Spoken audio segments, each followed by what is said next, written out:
ജലജ പറയാണ്, കണ്ടില്ലേ ഇപ്പൊ തന്നെയാണ് എല്ലാം നീപ്പിച്ചു, ഇനിയിപ്പം അവന്റെ ഭാര്യയായിട്ട് കയറിയിരുന്ന പെണ്ണിനെയായിരിക്കും ബാക്കിയെല്ലാം നീപ്പിക്കാൻ പോന്നെ. അപ്പോഴേക്കും അഭി പറയാണ്, അമ്മ കണ്ടോ എനിക്കൊരു കാലം വരുമെന്ന് പറയുമ്പം അതിന് ഞാൻ ചത്തു കഴിഞ്ഞിട്ടായിരിക്കും കാലം വരാൻ പോന്നെന്നും പറഞ്ഞിട്ട് ജലജ അവിടെ നിന്ന് ദേഷ്യപ്പെട്ട് ഇറങ്ങി പോകുന്നുണ്ട്. പിന്നീട് കാണിക്കുന്നത് കനകം മുറ്റത്തുനിന്ന് കുറെ മുല്ലപ്പൂവൊക്കെ പറിച്ചുകൊണ്ട് ആദർശിന്റെ കയ്യിൽ കൊടുത്തിട്ട്, ഇന്നാ മോനെ മുല്ലപ്പൂവ്, ഇത് മുറിയിൽ കൊണ്ടുവച്ചാണ്ടല്ലോ നല്ല സുഗന്ധമായിരിക്കും, നമ്മുടെ മുറ്റത്ത് വരുന്നതാ എന്ന് പറയുന്നുണ്ട്.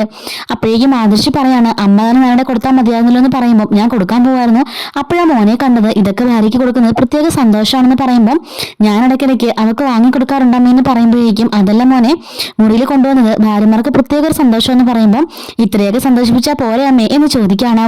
ഹോ, ഇങ്ങനത്തെ ഒരു ചെറുക്കൻ എന്റെ മനസ്സിൽ കരുതുമ്പം എന്താമ്മേ ചോദിച്ചെന്ന് ചോദിക്കുമ്പോൾ ഒന്നുമില്ല മോനെ, ഇതും കൊണ്ട് മുറിയിലേക്ക് മുറി ആകെപ്പാടെ ഒരു സുഗന്ധമായിരിക്കും, നല്ല സുഗന്ധം കിട്ടും, നമ്മുടെ മുറ്റത്തുനിന്ന് പറിച്ചതാ ഇഷ്ടം പോലെയുണ്ട് എന്നൊക്കെ പറഞ്ഞ് കനക മുല്ലപ്പൂവുമായിട്ട് ആദർശിനെ പറഞ്ഞിടുന്നുണ്ട്. ആദർശ് ഇങ്ങനെ മുറിയിലേക്ക് കയറി വരുമ്പോൾ നയനില്ല ഭാഗ്യം എന്നും പറഞ്ഞിട്ട് പെട്ടെന്ന് കഥക് കുറ്റിയിട്ടിട്ട് തലാണിയുടെ താഴേക്ക് ആ മുല്ലപ്പൂ എടുത്തു വെക്കുന്നുണ്ട്. അപ്പോഴേക്കും അങ്ങോട്ടേക്ക് നയന വരുന്നുണ്ട്. നയന എന്നിട്ട് ചോദിക്കുകയാണ്, അല്ല എന്താ ഈ റൂം നിറച്ചൊരു മുല്ലപ്പൂവിന്റെ മണമെന്ന് പറയുമ്പോൾ ആദർശ് പറയാണ്, മുല്ലപ്പൂവിന്റെ അല്ല പാലപ്പൂവിന്റെ മണമാണെന്ന് പറയുന്നുണ്ട്. ഈ മുറിയിലൊരു യക്ഷി വന്നിട്ടുണ്ടെന്ന് പറയുമ്പോൾ എന്നെ കൂടാതെ ഇപ്പം വേറൊരു പെണ്ണുണ്ടല്ലേ എന്ന് ചോദിക്കുകയാണ്. വേറൊരു പെണ്ണ് ആണെങ്കിൽ ഞാൻ വേറൊരു പെണ്ണെന്നേ പറയുള്ളൂ, അല്ലാതെ ഞാൻ യക്ഷിന്ന് പറയില്ല. അപ്പൊ എന്നെ യക്ഷിയായിട്ടാണോ കണക്കാക്കുന്നേ? ഈ ഒരു രക്ഷയില്ലായിരുന്നെങ്കിലേ കാണായിരുന്നു ഫോറിൻ കമ്പനീസിന്റെ മുമ്പില് മൂർത്തി സ്റ്റോറിയുടെ MD ഇരുന്ന് വേർക്കുന്നത് എന്ന് പറയുന്നുണ്ട്. അതിൻ്റെതായ ഹെഡ് വെയിറ്റ് നിനക്കുണ്ട് എന്ന് ആദർശ് പറയുന്നുണ്ട്.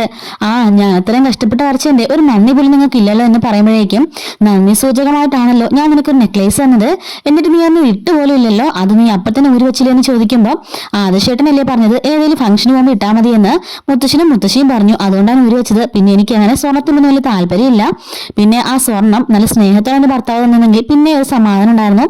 എനിക്കങ്ങനെ സ്വർണത്തിന്റെ ആവശ്യമൊന്നുമില്ല, എന്റെ ഭർത്താവിന്റെ ചിലപ്പോൾ സ്നേഹം മാത്രം മതി, അത് കിട്ടൂ, നിങ്ങളുടെ അമ്മയ്ക്ക് കൊടുക്കുന്നതിന്റെ ഒരു അംശം മതി എന്ന് പറയുമ്പോഴേക്കും എന്താ അത് മാത്രം ചോദിക്കല്ലേ, മറ്റെന്ത് വേണമെന്ന് ചോദിച്ചു എന്ന് ആദർശ് നയനോട് പറയാണ്.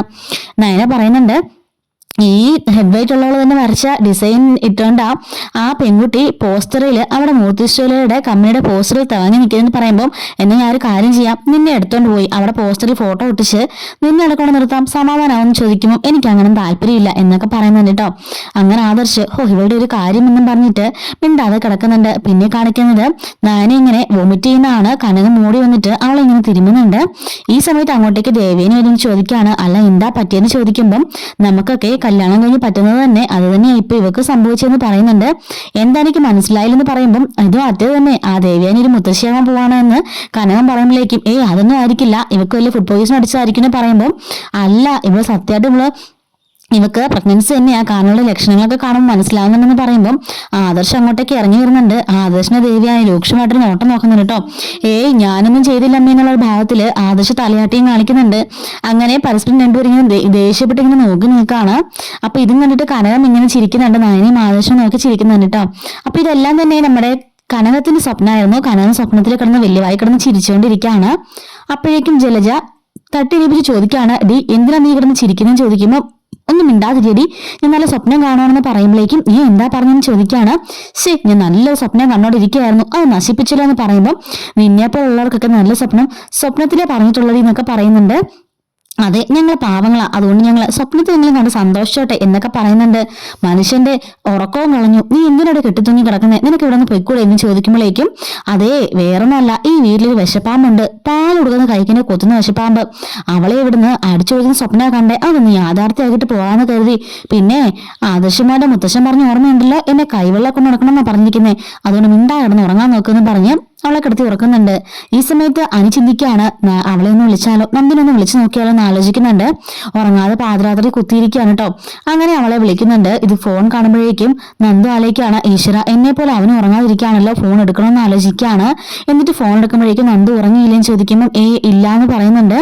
ഞാനും ഉറങ്ങിയില്ല, എന്തിനാണ് ഈ സമയത്ത് വിളിച്ചതെന്ന് ചോദിക്കുമ്പോൾ തന്റെ ശബ്ദമൊന്ന് കേൾക്കാനാ, കുറച്ചു നേരം എന്നോട് വർത്താനം പറയുമെന്ന് ചോദിക്കുമ്പോൾ എനിക്ക് സംസാരിക്കാൻ ഇപ്പൊ മറ്റൊരു പെൺകുട്ടി ഉണ്ടല്ലോ, അവളോട് സംസാരിച്ചാൽ മതി, ഇനി ദയവ് ചെയ്ത് നീ ഇങ്ങനെ വിളിക്കരുത്, അത് അനാമിക്ക് ഇഷ്ടപ്പെടില്ല എന്ന് പറയുന്നുണ്ട്.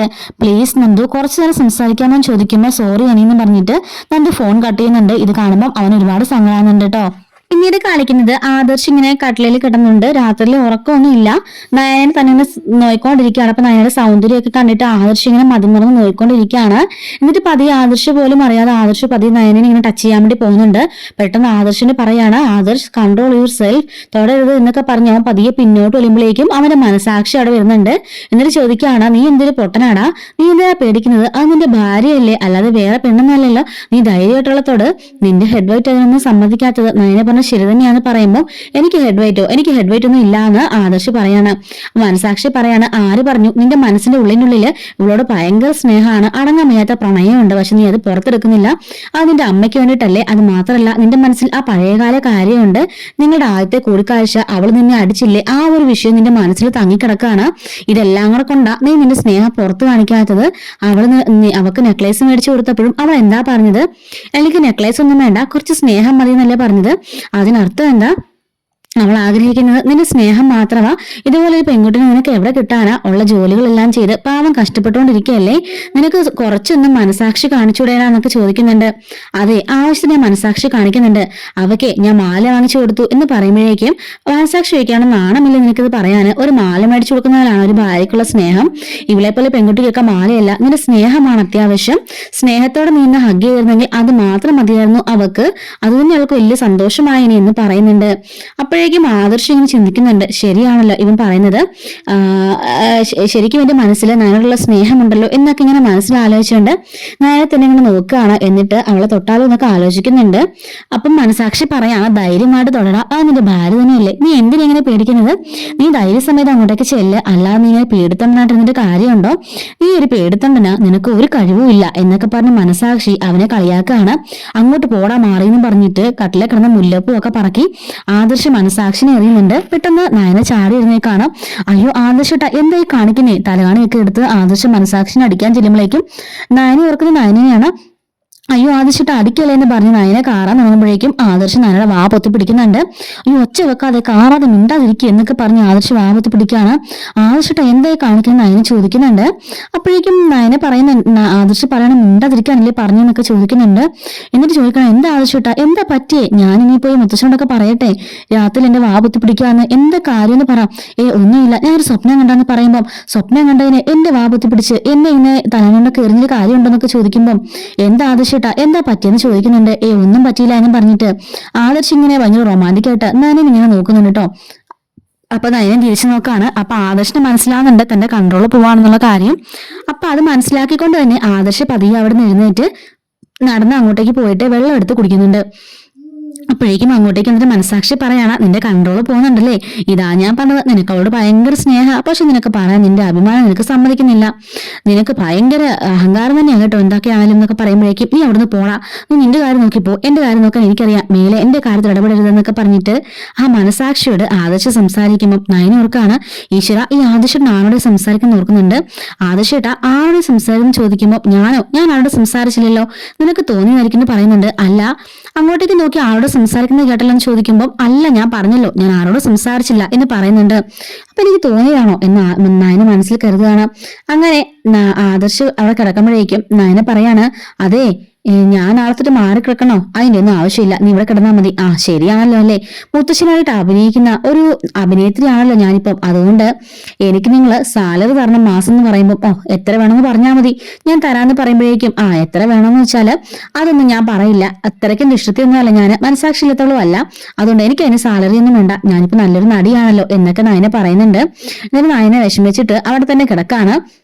ഈ സിനിമ മനസാക്ഷി ആദർശനോട് ചോദിക്കുന്നുണ്ട്, അല്ല മുത്തശ്ശൻ പറഞ്ഞാണല്ലോ ഒരു കുഞ്ഞിക്കാല് കാണണമെന്ന്, അതിനുള്ള സമയം അതിക്രമിച്ചു കഴിഞ്ഞിട്ടുണ്ട്, ഇനിയിപ്പോ നീ എന്താ പറയാൻ പോകുന്ന ചോദിക്കുമ്പോൾ മുണ്ടാ പോടാ എന്ന് പറഞ്ഞിട്ട് ആദർശ് ഇങ്ങനെ മനസാക്ഷി ഓടിച്ചിടുന്നുണ്ട്. അങ്ങനെ ആദർശം അവിടെ കിടക്കാണ് കേട്ടോ. ഇതേ സമയത്ത് തന്നെ നയന ഇങ്ങനെ ആദർശിനെ നോക്കുമ്പോൾ എന്താണെന്ന് ആദർശ് ചോദിക്കുകയാണ്. ഒന്നുമില്ലാന്ന് പറഞ്ഞിട്ട് നയന അവിടെ കിടന്ന് ആദർശനെ നോക്കിക്കൊണ്ട് മനസ്സിലാലേക്കാണ്, ഇയാളുടെ മനസ്സിൽ കടലോള സ്നേഹം എന്നോടുണ്ട്, പക്ഷെ അത് പുറത്ത് പ്രകടിപ്പിക്കാൻ മാത്രമേ ഇയാൾക്ക് അറിയില്ല. അതിന് എന്നാ ഐശ്വര്യം ഉണ്ടാകാൻ പോകുന്നത്, അന്ന് ഞാൻ ഈ കട്ട്ലയിൽ ഇയാളുടെ കൂടെ കാണുമോ എന്നൊക്കെ മനസ്സിലിങ്ങനെ ഓർത്തുകൊണ്ട് നയനയും കിടക്കുന്നുണ്ട് കേട്ടോ. അങ്ങനെ ആദർശ് പതിയെ അവന്റെ സ്നേഹമൊക്കെ പുറത്തെടുക്കാൻ തുടങ്ങിയിട്ടുണ്ട്. അപ്പൊ എന്തായാലും ഇനിയൊക്കെ വരാൻ പോകുന്ന നല്ല റൊമാൻറ്റിക് ആയിട്ടുള്ള എപ്പിസോഡ്സ് ഒക്കെയാണ്.